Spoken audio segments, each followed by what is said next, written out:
এরা যদি বলে যে তৃতীয় পক্ষ, আরে বেটা বেউকুফ কোথাকার, তৃতীয় পক্ষ কোথায়? এ তো প্রথম পক্ষ। সাংবাদিক সম্মেলন থেকে দাবি জানাইছে যে মসজিদ মাদ্রাসার নিরাপত্তা দিতে হবে। হাস্যকর বিষয়, তোমরা চাও মাদ্রাসার নিরাপত্তা, তারা বলতেছে তাদের উপরে জুলুম নির্যাতন হয়েছে। আমরা তাদেরকে বলতে চাই কোথায় জুলুম হয়েছে? বরং তারা আমাদেরকে গালমন্দ করে যাচ্ছেন, আমাদের ওলামাদেরকে গালমন্দ করে যাচ্ছে।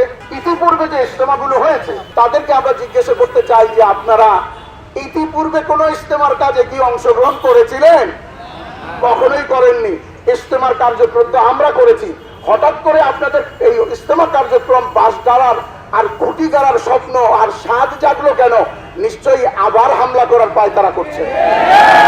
সুতরাং আপনাদেরকে সে সুযোগ ইনশাআল্লাহ সরকার দেবে না। তারা বলতেছে তাদের উপরে জুলুম নির্যাতন হয়েছে। আমরা তাদেরকে বলতে চাই কোথায় জুলুম হয়েছে?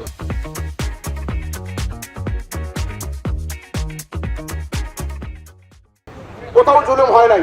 হ্যাঁ, তবে বিচ্ছিন্ন কোনো ঘটনা যদি ঘটে থাকে সেটা ভিন্ন ব্যাপার। কোন এলাকায় কোনো ব্যক্তির বিরুদ্ধে ছিল, সেই সুযোগ নিছে, সেটা ভিন্ন কথা। আমাদের শুরাই নিজামের পক্ষ থেকে তাদের উপরে কোনো কার্যক্রম বা কোনো রকমের কোনো হস্তক্ষেপ করা হয়নি। বরং তারা আমাদেরকে গালমন্দ করে যাচ্ছেন, আমাদের ওলামাদেরকে গালমন্দ করে যাচ্ছে। তাদেরকে হেফাজতি বলে, বিভিন্ন কথা বলে, তৃতীয় পক্ষ বলে। আরে তৃতীয় পক্ষ কিসে? এটা শরীয়তের বিষয়। আর শরীয়তের বিষয়ে ওলামা ইকরাম সকলে একমত। যদি আপনারা ধরেন কোন একটি বাড়িতে ভাড়াটিয়ারা আপোষে আপোষে খুব ভালো ভালো ছিল, খাওয়া দাওয়া করে, আমোদ ফুর্তি করে, আর বাসা ভাড়া দিতে হয় না, বিল্ডিং ভাঙাচুরাও করে ফেলতেছে। হঠাৎ করে বাড়িওয়ালা এসে বলল যে আরে ভাই আপনারা কি করতেছেন? আমার বিল্ডিং এর রং নষ্ট করতেছেন কেন? বিল্ডিং ভাঙতেছেন কেন? আমি আপনাদের কাছে ভাড়া নেইনি, এটা ভিন্ন কথা, আমি অনুগ্রহ করেছি। ভাড়াটিয়ারা বলে আরে এই লোক কোত্থেকে আসলো? আমরা তো ভাড়াটিয়ারা খুব আনন্দেই ছিলাম, এই লোকটা এসে তো আমাদের আনন্দ নষ্ট করে দিচ্ছে। এরা যদি বলে যে তৃতীয় পক্ষ, আরে বেটা বেউকুফ কোথাকার, তৃতীয় পক্ষ কোথায়? এ তো প্রথম পক্ষ। শুরাই নিজাম তৃতীয় পক্ষ, তোমরা তৃতীয় পক্ষ।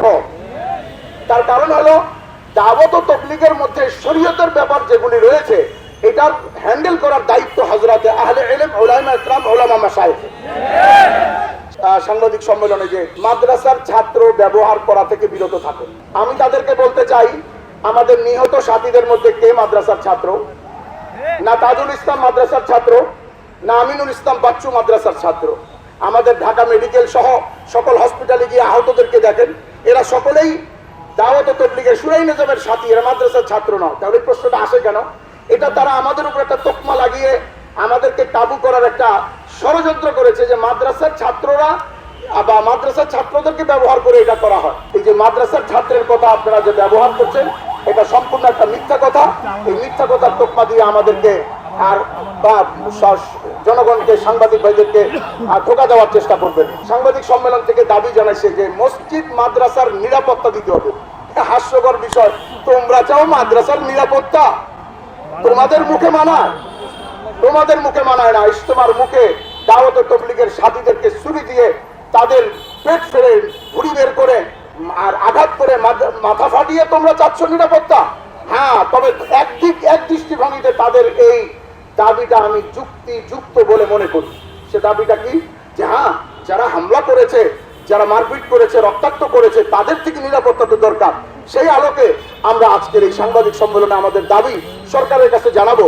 উনি 2015 সালে দাবি করেছেন আমি আমির হুঁ, আমি আমির, না মানে তো যাও জাহান্নাম নেই। আচ্ছা আপনারাই বলেন তো, কারো বিয়ে যদি হয় 2017 সালে, বাচ্চা হয় 15 সালে, তাহলে ব্যাপারটা কেমন ঘটবে?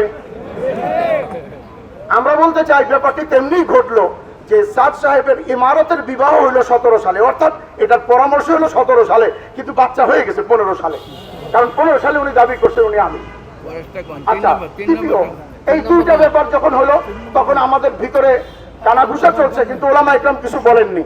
3 নম্বর বিষয় যখন আসছে, উনি শরীয়ত এবং জমহুর ওলামা ইকরামের বিপক্ষে গিয়ে এমন কিছু বক্তব্য প্রদান শুরু করলেন যেখানে ওলামা ইকরাম চুপ থাকতে পারেন না।